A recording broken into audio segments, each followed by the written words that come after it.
এই যে আমরা ভোটটা ছাড়ি, আমরা যে বাচ্চা আমু, ওটা কোনো নিরাপত্তা নাই। নিজের ভোট ঘুরাইলে নিজের ডো হয়ে যাইব, এই কারণে নিজের ভোটের থেকে লোক করিয়া গেলে অনেক সময় ভোট পিছনে আবার ঘুরান জানা। ডাকাইতে তো ঝামেলাল্লাই জাল বাওয়ানো জানা সাগরে, হাতিয়ার ডাকাইতে ঝামেলা করে, হিয়ারবারে বাঁশ খাইলারা হিয়ারবারে কুতুব দিয়া কয়লা বিদ্যুতের হিয়ানে ডাকাইতে গুলো আছে, এদিনে খুব ঝামেলা করে। স্বপ্ন উদ্দেশ্য নদীর যায় আল্লাহ মা বাবার দোয়া বার করতে, আল্লাহ রাসুলের নামের হয়ে যাই ব্যাকে নি চা কাঁচা বাচ্চা বউ বেটি 20-22 জন লোক সবারই সংসার আছে, আল্লাহ দিব পাইব ব্যাগে ভালা বুড়া খাইব। এই জায়গাতে যাইলে লস নদীতে আজকে 3 বছর সিজন পুরা খারাপে চলতে আছে।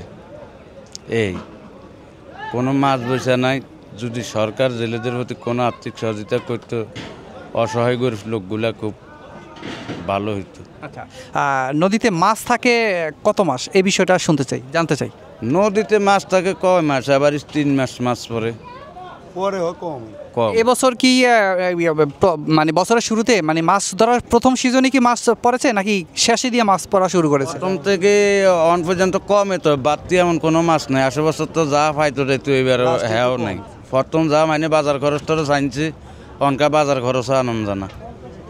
যদি হয় নদীর পরিস্থিতি, তাহলে জেলেরা ফলাই যেমন ছাড়া আর কোনো হেদের কোনো লক্ষণ নাই। কত লোক আত্মহত্যা, নোয়াখালী এক মাঝি মাছ না পাওয়া 30 করে মারা গেছে। টেনশন আপনি যে দিক দেনা হয়, আল্লাহ যদি নদীতে না দেয় তো এই বদলা দিয়ে জীবনে দেনা হত দেওয়ার মতো তৌফিক কেন হয় না। আল্লাহ দিলে ইয়া ছাড়া কোনো লাইন নেই। আমি এই ডিপার্টমেন্টে 17-18 বছর। ডাকাইতে তো ঝামেলাল্লাই জাল বাওয়ানো জানা সাগরে, আপনার প্রতি টিভি হাতিয়ার ডাকাইতে ঝামেলা করে, হিয়ারবারে আপনার এই বাঁশ খাইলারা হিয়ারবারে কুতুব দিয়া কয়লা বিদ্যুতের হিয়ানে ডাকাইতে গুলো আছে, এদিনে খুব ঝামেলা করে। কোনো দুর্ঘটনার শিকার হয়েছে কিনা? কোনো এমন বহুত দুর্ঘটনা হয়েছে, গেছে ভালো বহুত বোট মারি পড়ছে। এই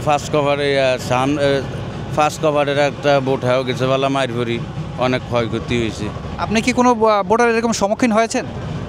না।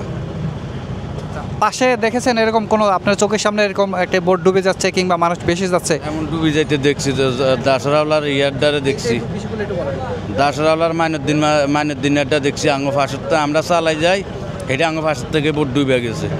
আমরা হিয়ান থেকে চালাই আল্লাহ আঙ্গরে কুল ধরাইছে, এটা ডুবে গেছে দাসরাওলা মাইনের দিনের। সেখান থেকে কোনো জেলেদেরকে আপনারা কি বাঁচাইতে পারছেন কিনা? আমরা বাঁচাই না, আঙ্গ ফাঁসের বোটা করলে মানুষ উঠে নিচে আর খাইলে এজন্য তার কাশেম মাঝির বোটাও মারি পড়ছে। আপনি হ্যাঁ খাইলে মানুষগুন উঠে নিচে আগলা বোটে, আর কিছু নিতে পারে না। যখন আকাশের ওয়েদার ক্লিয়ার খারাপ হয়ে যা, নিজের বোট ঘুরে যা, আগলা একটা বোট ফরি গেছে, এটার মানুষগুন উঠাবে এমন কোনো সাহকাশ অনেক সময় হয়ে যা সম্ভাবনা লওয়া কোনো সম্ভব নাই। সেক্ষেত্রে বুকে কষ্ট নিয়ে চলে আসতো। হ্যাঁ, কিচ্ছু করার নাই, কষ্ট নিয়ে চলে যেতে হইব।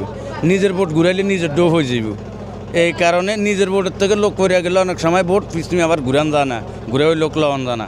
আকাশে ওইদের থাই এমন খারাপ হইয়া যায়, বড় বড় ঢেউ হইলে সবদের থেকে জেলের ভীষণ রিক্সের ব্যাপার হইয়া যায়। বাতাস তুফান বন্যা সিঙ্গেল যখন হয়, তখন জেলেদের রিক্স হইয়া যায়।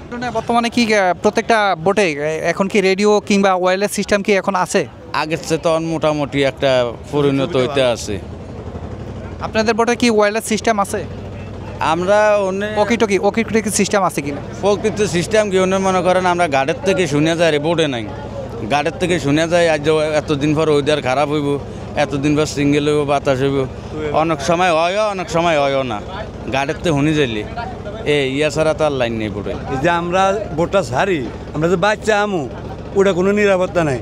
এমন আছে আল্লাহ ফিরে আনবো, এমন আছে আনবো না আনন্দাই বেশি রিক্স, বুঝলেন। বহুত মানুষ এই জেলেও মনে হয় থাকবো না, ভাগি ঝুঁকি পাই না, মানুষ পলাই যা, ওদিকে দিক যা, টাকা দিতাম পারি না। 8-10 দিনে দিই 1500 টাকা 2000 টাকা, এটা সংসার হয় না। এমন আমরা আর্থিক সহযোগিতাও পাই না, একটা জেলে বাতা দেয় কোনো রকম, কেউ পা না, কেউ নেতা রাখা, কেউ অমনে খা, এই অবস্থা যা দিন। জেল আমার বয়স হলো 40 বছর, আমার কত 25 বছর তো লাগে আমি এই কাজ করি। এই পেশাটা কি আপনি পরবর্তী যারা আপনাদের ছেলে সন্তান আছে তাদের জন্য কি আপনি চান যে তারা এই পেশে আসে? আমি চাই, আমার তো 40 বছর বয়স হয়েছে, আমি এটা ভাই শেষ করছি। আমি চাই যে আমার তো ছেলে দুদি কোনো এই যে নদীতে না আসুক, আর আমার ভাই বেড়াদারের জন্য না আসে এই কাজে। ওরা এই কাজে আইলে ওরা এই জীবনটা ধ্বংস, ওর জীবন কোনোদিন সফল করতে পারে না। কোনো হাজারের মাঝে লাখের মাঝে দুই একটা সাকসেস করছে, আর সব কিন্তু মারা। এই যে সামরাজ ঘাট দেখেন, কোটি কোটি টাকা ঋণ, একটা বোর্ডে কোটি কোটি টাকা ঋণ। ওলা যদি মাফ করে মাফ হইব, নাহলে জীবনে কামাই করে এই টাকা দেওয়ার কোনো ক্ষমতা নেই। মাছের দাম একটু ভালো আছিল, আজকে একবারে আরও কম। জেলেরা তেল পুরো 5 বেরেল 6 বেরেল, মাছ বেচে কত 50,000 1 লাখ, বাজার লাগে আমাকে 2 লাখ। বুঝলেন, তেলের বেরেলের দাম 24,000 25,000 টাকা তেলের বেরেল। 1 কেজি চালের দাম 3,000 টাকা। উইয়া 3 বস্তা চাল লাগে, 2 বস্তা চাল লাগে, 5 কার্টন সিগারেট লাগে। সিগারেটের দাম হলো 1100-1200 টাকা।